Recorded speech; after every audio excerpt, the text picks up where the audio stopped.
Assalamualaikum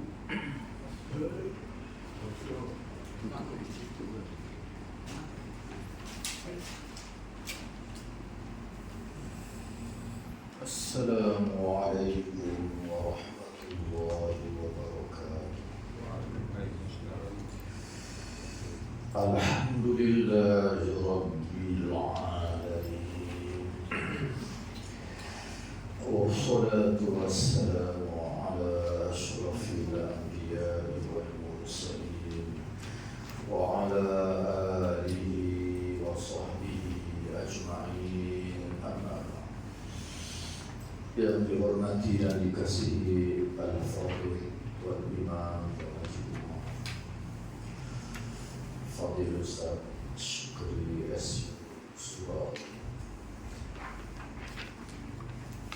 Bila-bila masuk di Ustaz Nawi, Akatib Bendahari, seterusnya sahabat-sahabat yang saya hormati dan saya kasihi sekalian.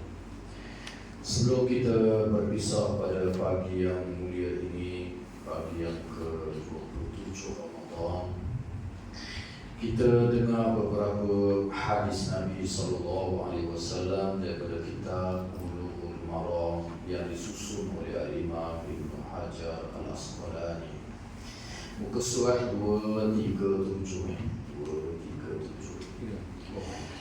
Hadis nombor 700 bawah. Puasa sunat dan hari yang dilarang kita berpuasa.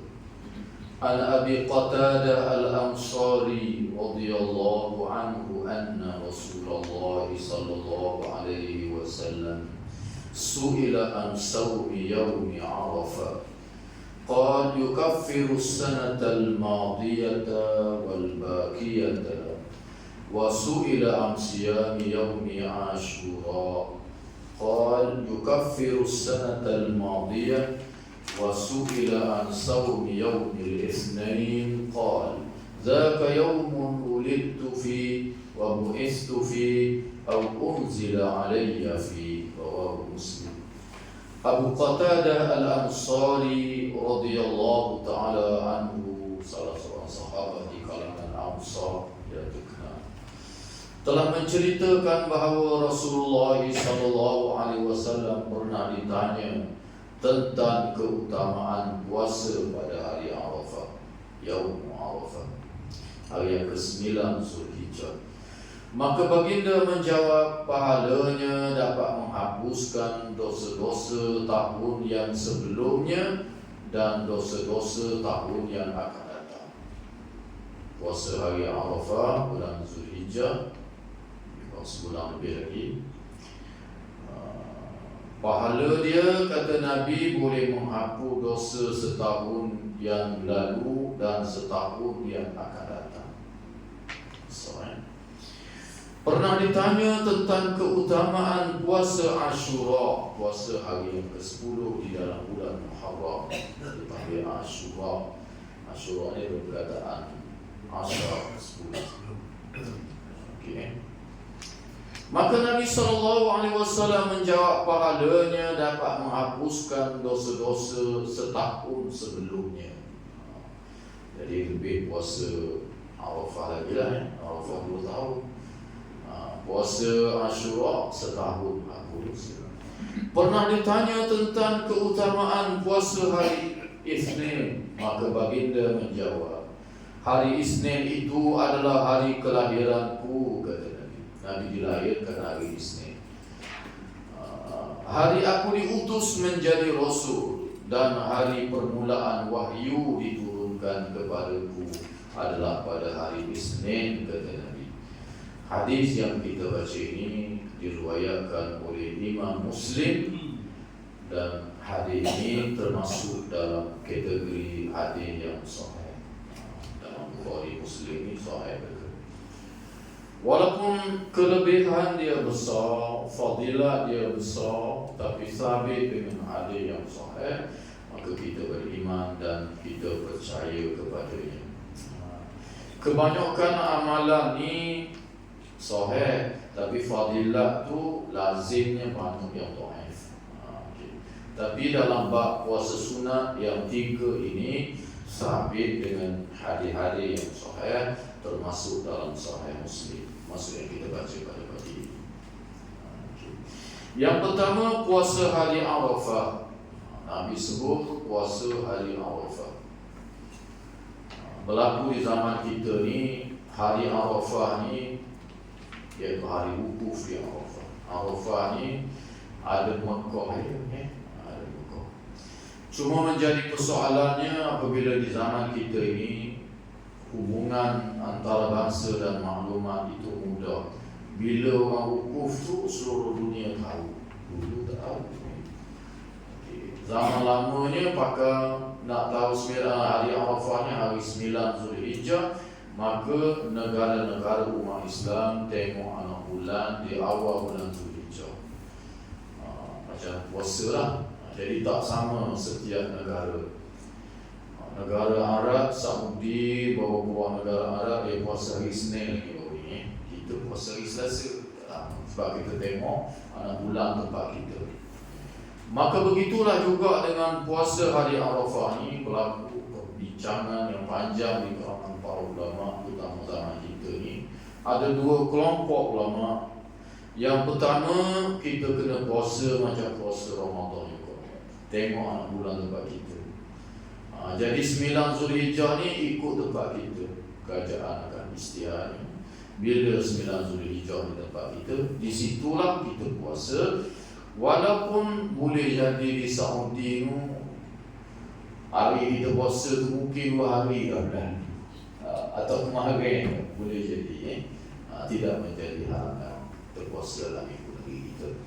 Ataupun sebahagian lagi yang moden ni ramai juga yang cenderung dia kata hari Arafah ni Arafah ada setu je. Kalau buku dia tu iyalah tu kita duduk mana pun kita tahu puasa dia. Maka kalau ada orang itu tak payah kata apa gitu. Yang menyuruh kepada penyatuan di kalangan umat Islam, puasa selarah dengan orang wukuf di Mekah gitu. Ada 2 makna. Satu lagi, kalau kita lewat ikut orang Mekah sekali, puasa ikut parita pula sekali lagi, habis itu 2 hari tertular. Sebab hari ke-8 pun disuruh kita puasa sunat juga. Hari Tarwiyah juga dia. Yang kedua iaitu puasa hari Ashura. Ini tengok Pak kita juga 10 Muharram pahala dia besar. Orang agama dulu Yahudi pun puasa. Nabi tanya puasa apa? Dia kata puasa hari Ashura. Hari inilah Nabi Musa diselamatkan daripada Fir'aun.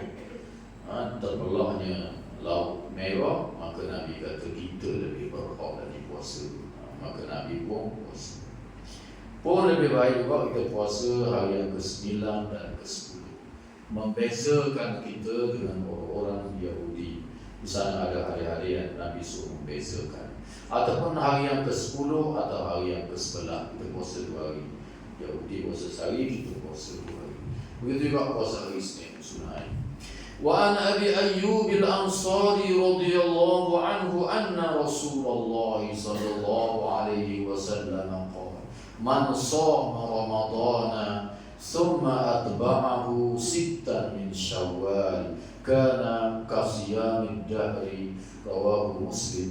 Abu Ayyub Al-Ansari radhiyallahu ta'ala anhu, sahabat yang terkenal, telah menceritakan bahawa Rasulullah sallallahu alaihi wasallam pernah bersabda, "Man shoma Ramadan," barang siapa yang puasa Ramadan, kita lah "Summa atba'ahu 6 min Syawal," kemudian diikuti dengan 6 hari min Syawal daripada bulan Syawal, kana qasiyamid dahri, maka pahala puasanya sama dengan puasa setahun. Hadis ini juga sahih, diriwayatkan oleh Imam Muslim. Sebut Bukhari Muslim juga sahih. Walaupun ganjaran pahala dia besar, kita percaya dan kita beriman dengannya. Ini tak lama dah raya Ramadan ni kan, ia selalu dah hari Khamis itu boleh dah puasa. Jumaat 1 hinggalah kepada 30 di dalam bulan Syawal. Siapa yang puasa Ramadan, syaratnya puasa Ramadan. Kita puasa Ramadan. Mereka tak. Semua kemudian diikuti dengan 6 hari puasa di bulan Syawal. Ada kena berturut-turut ke? Tak. Asal bulan Syawal ni. Nabi kata min Syawal. Min di sini orang belajar tata bahasa Arab dipanggil min litaba'in dengan makna sebahagian. Sebahagian daripada bulan Syawal tu kita puasa 6 hari. Sama ada di awalnya, di pertengahannya, di akhirnya, ia kata. Nak setengah selalu budak. Start 1 sampai 6. Tak nak puasa 1, buka 5 hari, puasa pula 1, buka pula 3 hari, boleh kata. Awak setengah boleh, asal cukup 6 daripada bulan Syawal. Jangan bulan lain pula kita ditambah cukup 6 dah jadi. Okay. Kelebihan dia apa? Nabi kata kelebihan dia macam kita puasa setahun. Apa sebabnya? Kerana kata para ulama, puasa ni ataupun ibadat-ibadat lain paling kurang Tuhan ganda 10 kali ganda. Puasa Ramadan sebulan paling kurang Tuhan ganda 10. Jadi pahala macam 10 bulan. Kita puasa bulan Syawal 6 hari, ganda 10 60 hari. 60 hari 2 bulan. 2 bulan campur dengan 10 bulan gandaan Ramadan tadi 12 bulan. Macam pahalanya macam setahun. Begitulah kelebihan puasa 6. InsyaAllah kita puasa tahun ni. Azam tu boleh pahala. 29 ni boleh. Kalau 29 pun, ia juga Nabi kata macam puasa setahun juga. Walaupun tak cukup 30 okay. Nabi pun tak ayat sini 30 tutup ulama bahas. Kalau ikut Nabi ke siapa puasa Ramadan? Puasa Ramadan ni ada 29, ada 30. Bulan dalam Islam ni ada 30, ada 29. Tak nampak anak bulan 30. Nampak anak bulan 29 bulan tu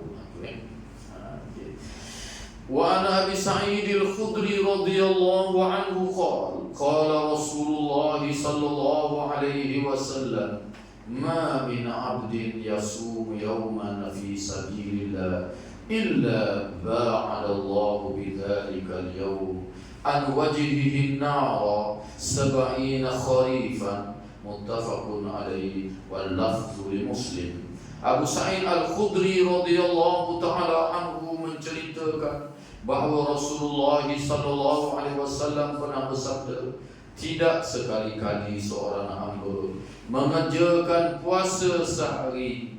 Puasa sehari ini bila? Fi sabilillah, pada peperangan pada jalan Allah Subhanahu wa taala. Illa ba'adallahu bidzalik, malaikat Allah akan menghindarkan dirinya daripada neraka berkat puasanya di hari itu sejauh jarak perjalanan 70 musim ataupun 70 tahun. Sab'ina kharifan. Hadis riwayat Imam Bukhari dan Imam Muslim, dan teks hadis ini adalah teks yang ada dalam Sahih Muslim. Ini bagi orang yang puasa sunat, puasa pada fi sabilillah, pada perjuangan dalam menegakkan agama Allah, perang. Dalam suasana yang seperti itu ia puasa, maka pahalanya sangat besar, iaitu dia akan diselamatkan oleh Allah daripada api neraka. Jarak neraka dengan dia itu 70 kharifan, 70 musim ataupun 70 tahun. Jawapan itu. Ini pun perbahasan panjang. Para ulama mengatakan dengan syarat, sebab kita menentang musuh dalam peperangan, kalau jika sekiranya tidak memudaratkan kita dan tidak menyukarkan kita dalam menghadapi musuh, boleh puasa. Kalau tak puasa lebih baik. Wa ana Aisyah radhiyallahu anha qalat kana Rasulullah sallallahu alaihi wasallam yasum hatta naqula yuftir wa yuftiru hatta naqula la yasumu wa ma ra'aitu Rasulullah sallallahu alaihi wasallam istakmala siyama shahrin qat illa Ramadan wa ma ra'aituhu fi shahrin aktsara minhu siyaman fi Sya'ban muttafaqun alaih wal lafzu li Muslim. Aisyah radhiyallahu taala anha mengatakan bahawa dahulu Rasulullah sallallahu alaihi wasallam, Aisyah cerita ni dulu sebab Nabi mati dah. Cerita Nabi mati dah. Dulu Rasulullah sallallahu alaihi wasallam ada kalanya sering berpuasa sehingga kami mengiranya tidak akan berbuka, dan ada kalanya baginda sering berbuka sehingga kami mengiranya tidak akan berpuasa dalam satu bulan kan. Namun aku tidak pernah melihat Rasulullah sallallahu alaihi wasallam berpuasa sebulan penuh kecuali bulan Ramadan, dan aku belum pernah melihat baginda berpuasa lebih banyak dalam sebulan selain daripada bulan Sya'ban. Aku tengok Nabi ni setengah-setengah bulan tu kadang-kadang macam tak puasa, makan rumah. Setengah-setengah bulan tu macam puasa. Lalu dia kata dia tak pernah tengok Nabi puasa penuh ni melainkan bulan Ramadan. Dan tidak adalah bulan yang paling banyak Nabi puasa, kata Aisyah, melainkan bulan Sya'ban. Hadis ini riwayat Imam Bukhari dan Imam Muslim, sahih juga hadis ini. Dan Imam Nabi SAW ni paling banyak dia puasa selepas Ramadan ialah puasa bulan Sya'ban. Bulan Sya'ban ni. Di dalam hadis yang lain Nabi sebut inna sawma Sya'bana afdalus sawm ba'da Ramadan. Nabi kata seafdal puasa sunnah ni, puasa selepas Ramadan ini ialah puasa di bulan Sya'ban, kata Nabi SAW. Hadis ini juga ada dalam Sahih Muslim, tak ada dalam kitab kita. Oleh sebab itulah para ulama mengatakan puasa yang paling afdal selepas Ramadan. Kerana Nabi kata yang paling afdal di bulan Sya'ban, maka bulan Sya'ban lah. Kita kata sebagaimana yang Nabi sebut. Wa ana Abi Dzar radhiyallahu anhu qala amarna Rasulullah sallallahu alaihi wasallam an nasuma min asy-syahri 3 ayyamin 13 wa 14 wa 15 rawahu an-Nasa'i wa Tirmidzi wa sahahahu Ibnu Hibban. Abu Dzar radhiyallahu taala anhu menceritakan bahawa Rasulullah sallallahu alaihi wasallam telah memerintahkan kepada kami untuk melakukan puasa selama 3 hari dalam setiap bulan, iaitu tanggal 13, tanggal 14, tanggal 15 hari bulan. Hadis ini diriwayatkan oleh Al-Imam An-Nasa'i, At-Tirmizi, ramai lagi para ulama hadis. Hadis ini dinilai sahih oleh Al-Imam Ibnu Hibban. Al-Imam Nasruddin Albani menilai hasan hadis ini. Ramai juga yang menilai hadis ini hasan, ada ramai juga yang menilai statusnya adalah sahih. Dan hadis ini juga bukan sahaja diriwayatkan oleh Abi Dzar, bahkan ramai para sahabat yang menceritakan tentang puasa hari yang ke-13, 14 dan 15 hari bulan setiap bulan. Setengah hadis menggunakan istilah hari bid. Hari bid ni hari putih. Pasal apa dipanggil hari putih? Sebab hari 13, hari 14, hari 15 ni hari bulan purnama. Bulan purnama malam tu terang putih. Maka hari-hari ini dipanggil hari-hari bid, puasa hari-hari putih. Ni ada setiap bulan. Ada setiap bulan. Puasa Ramadan kita puasa dah. Bulan lain ni, setiap bulan lain tu sunat kita berpuasa hari-hari putih, hari-hari bid, sabit dengan hari-hari yang sahih, termasuk yang kita baca pada pagi ini. Hari 13, hari 14, hari 15. Kalau tak pun dia ada amalan ini dalam kehidupan kita. Kalau tak buat semua Puasa ini pun disebut kalau orang buat begitu sokmo, dia seolah-olah dalam riwayat yang lainnya puasa sepanjang masa juga. Sebab apa puasa sepanjang masa? Kerana kita puasa 3 hari sebulan, 13, 14, 15, 3 hari. Paling kurang ganda pahala dia 10 kali. 3 kali 10, 30 hari. Artinya macam sebulan. Bulan depan awak pula macam sebulan. Bulan depan awak pula, bulan depan awak pula. Macam seolah-olah dia puasa sepanjang masa. Begitulah kelebihan puasa hari-hari bid, hari-hari putih ini, sebagaimana yang disebut di dalam hadis-hadis yang sahih. Wa an Abi Hurairah radhiyallahu anhu anna Rasulullah sallallahu alaihi wasallam qala la yahillu lil mar'ati an tasuma wa zawjuha shahidun illa bi idhnihi muttafaqun alaihi wal lafzu lil Bukhari wa zada Abu Dawud غير Ramadan. Abu Hurairah radhiyallahu taala anhu telah mengatakan bahawa Rasulullah sallallahu alaihi wasallam pernah bersabda, tidak diperkenankan bagi seseorang wanita berpuasa sementara suaminya ada di rumah kecuali dengan izin suaminya. Hadis ini muttafaqun alaih. Muttafaqun alaih ini riwayat Imam Bukhari, Muslim. Redaksi hadis, lafaz hadis ini menurut riwayat Bukhari. Lafaz yang kita baca di Bukhari. Abu Dawud dalam riwayatnya ada tambahan selain daripada Ramadan. Selain daripada Ramadan. Seorang wanita dia nak puasa sunat, selain daripada Ramadan, puasa sunat lah. Puasa bulan Syawal baik, puasa Bid baik, puasa Isnin Khamis baik. Jika sekiranya suami ada di rumah, suami tak musafir, suami ada, maka hendaklah dia meminta izin daripada suaminya untuk puasa. Kalau suami dia tak izin, dia tak boleh puasa. Puasa itu ibadah, sunat hukumnya, tetapi melayan suami itu wajib hukumnya. Suami kata hari ini tak boleh puasa ke? Tak bekerja ini ada rumah, jadi tak boleh puasa, ada hajat, maka perempuan isteri tak boleh puasa. Bagi kata nak puasa-puasa lah, maka baru boleh puasa. Puasa sunat ni. Kalau suami kata tak usah puasa ini, dia puasa juga, kalau dalam kitab-kitab fiqh sebut haram hukum. Jadi haram dengan ni. Kecuali puasa Ramadan. Puasa Ramadan ni waktu orang fardu tak boleh tinggal.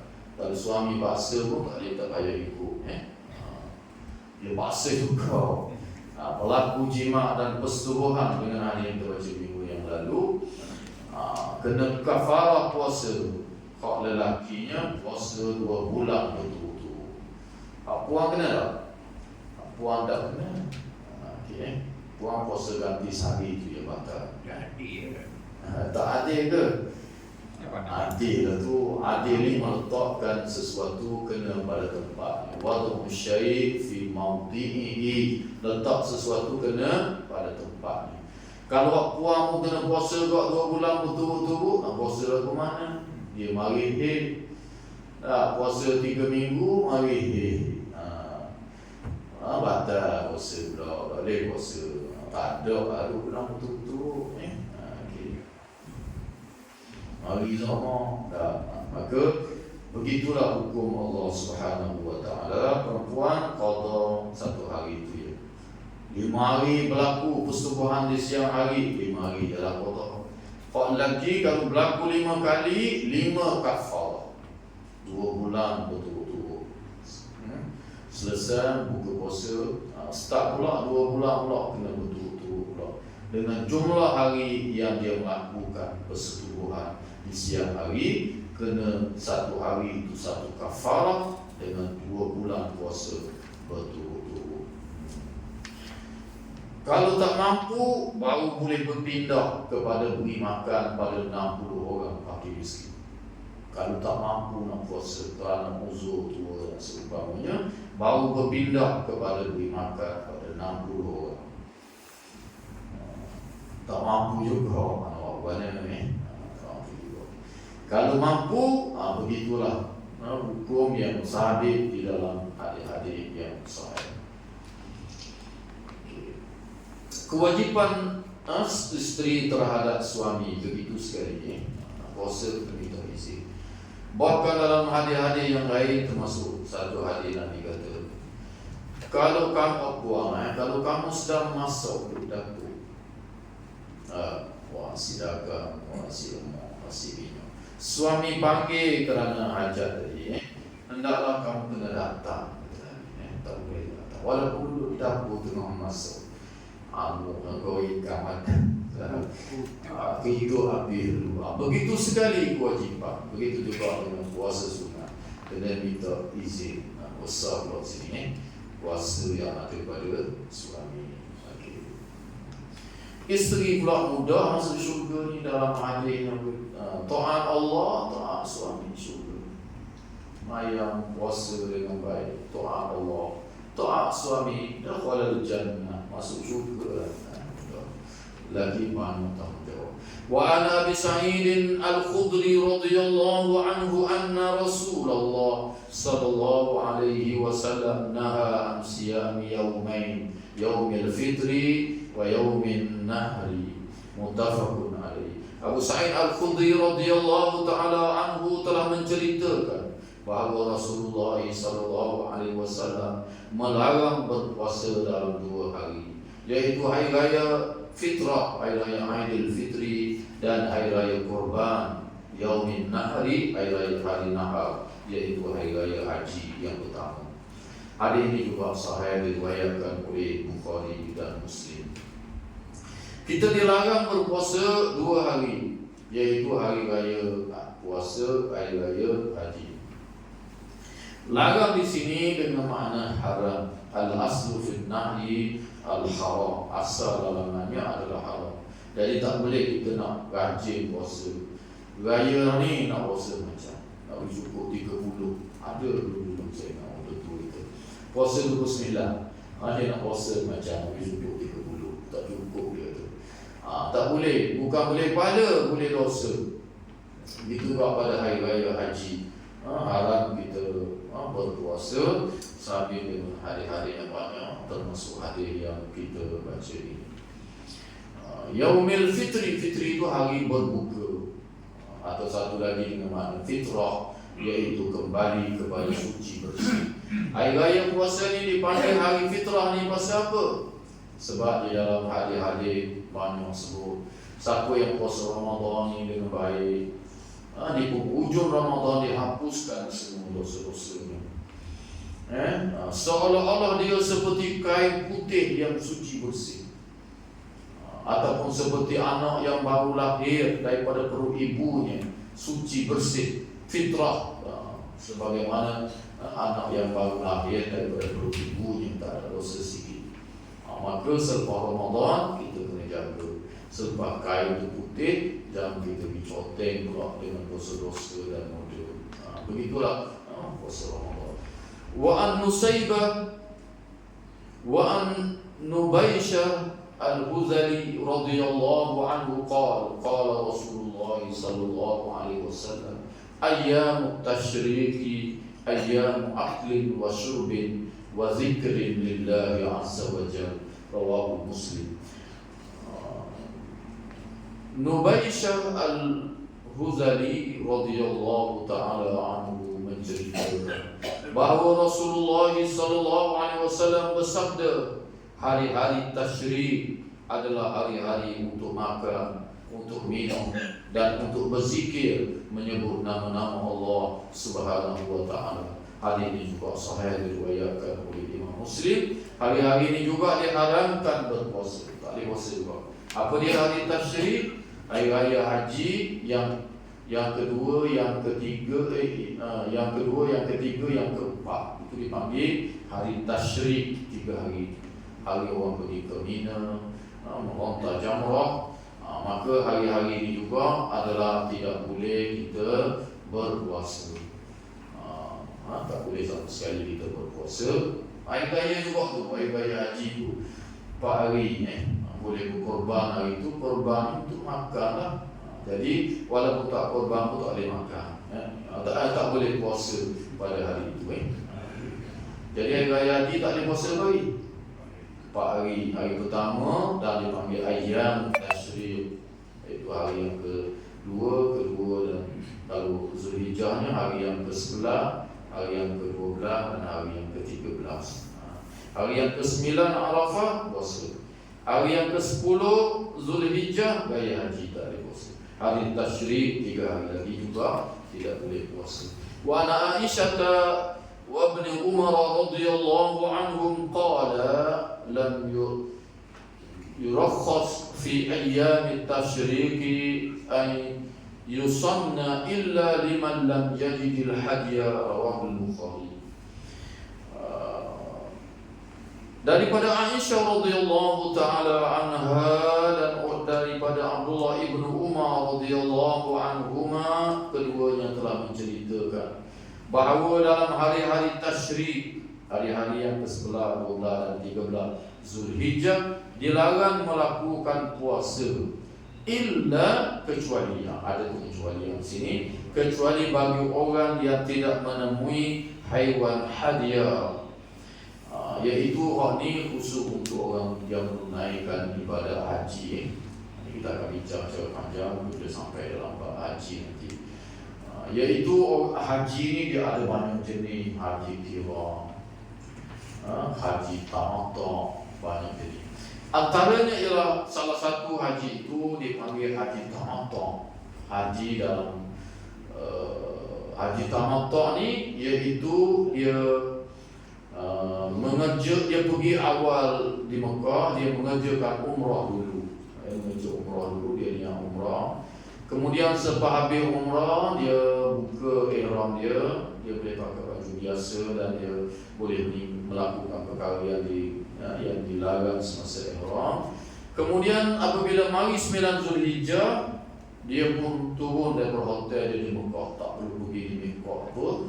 Dia niat di hotel dia je. Hari yang ke-9, yang ke-8 Zulhijjah terus pergi ke Arafah, wukuf di Arafah. Kemudian orang yang menunaikan haji tamattu ini dia wajib kena dak. Dia kena dak sebab dia antaranya memang waktu buat haji tamattu ni dia kena dak. Dan orang yang pergi buat haji tamattu ni, tamu haji akan minta duit selalu, bayar dalam 700 lebih lah, 11 ekor kambing. Maka mereka ini akan berkorban kambing, korban dam, maka makanlah hari itu, tak payah puasa. Kecuali orang yang tak ada binatang, tak temu apa gitu gini, dia boleh puasa pada hari itu. Bincang oleh macam ini sampai pada bab haji nanti saya akan uraikan lebih detail. Wa an Abi Hurairah radhiyallahu anhu anin Nabi sallallahu alaihi wasallam qala, kita tak pergi haji tak boleh puasa hari itu. La takhtassu lailatal jumu'ah bi qiyamin baina al-layali wa la takhtassu yawmal jumu'ah bi siyamin min bainil ayyam illa an yakuna fi sawmin yasumuhu ahadukum, rawahu Muslim. Abu Hurairah radhiyallahu taala anhu menceritakan dari Nabi sallallahu alaihi wasallam bahawa Nabi bersabda, jangan kamu mengkhususkan malam Jumat di antara malam-malam lainnya untuk melakukan qiyamul lail. Jangan kamu buat begitu, kata Nabi. Malam Jumat je, dia malam Jumat qiyamul lail, malam lain dah. Dan jangan pula kamu mengkhususkan hari Jumat di antara hari-hari lain untuk melakukan puasa, kecuali bagi seseorang daripada kamu yang kebiasaannya puasa bertepatan dengan hari Jumat. Mengkhususkan hari Jumat untuk puasa pun Nabi larang. Setiap hari Jumat puasa semua. Jangan buat begitu, kata Nabi SAW. Jangan khusus itu, kecuali Isnin Khamis datul. Sebab Nabi khusus hari-hari yang Nabi tetap tidak. Hari Jumaat tak. Bahkan hari Jumaat pun hari raya dalam seminggu. Jangan tetap begitu. Tetapi kalau kita jenis puasa selang sehari, puasa Nabi Daud hari ni, puasa esok buka, jatuh hari Jumaat, puasa je lah. Puasa 6 tak, jatuh hari Jumaat ada juga nak puasa, tak apalah, boleh puasa lah ni. Tapi kalau kita nak khusus hari Jumaat je kita nak puasa semua, tak boleh gitu. Nabi larang. Jangan buat gitu. Kalau buat juga, para ulama kata puasanya sah, tapi Nabi larang. Status Nabi larang ni di sisi sebagian besar para ulama nya makruh. Tak rasa apa yang kau dosa ni, dan Nabi larang tak payah lah. Itu benda ni dah tak payah. Kita nak pahala, dan Nabi larang puasa apa dan sekali itulah boleh kita pada pagi ni jiwa. Lebih kau ni. Bagi esok sekali lagi, insyaAllah kita dua biar ni. Ya. Orang puan ni adik-adik ni lah meninggal. Dia meninggal main di rumah. Berbanding dengan tu ada. Ya. Dia bising apa? Ya ke? Ada hadis Nabi SAW menceritakan sembahyang yang paling baik wanita ini ialah di rumahnya dan dalam bilik dalam rumahnya. Jika sekiranya takut kepada fitnah, Profesor Dr. Yusuf Qaradawi pernah menguraikan tentang perkara ini. Orang tanya dia kata, tengoklah di masjid itu bagaimana. Jika sekiranya di masjid itu ada kuliah agama, wanita pun dia kena belajar agama, maka dia mari di masjid ini ada kuliahnya, ada benda-benda yang lebih penting lagi juga, berhubung dengan kemasyarakatan, bertemu dengan sahabat-sahabat dan sebagainya. Maka di sana ada kelebihan-kelebihannya yang disebut tentang majlis ilmu. Satu bab daripada ilmu kita belajar ni lebih baik daripada sembahyang sunat 100 rakaat. Maka kita datang ke masjid adalah lebih baik, ke surau adalah lebih baik. Walaupun di sana ada hadis yang menyebutkan hal yang demikian.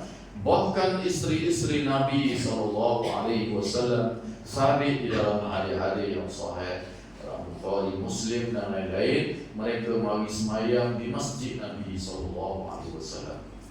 Aisyah baik, Ummu Salamah baik, isteri-isteri Nabi SAW yang lain mari solat berjamaah di masjid dan di surau.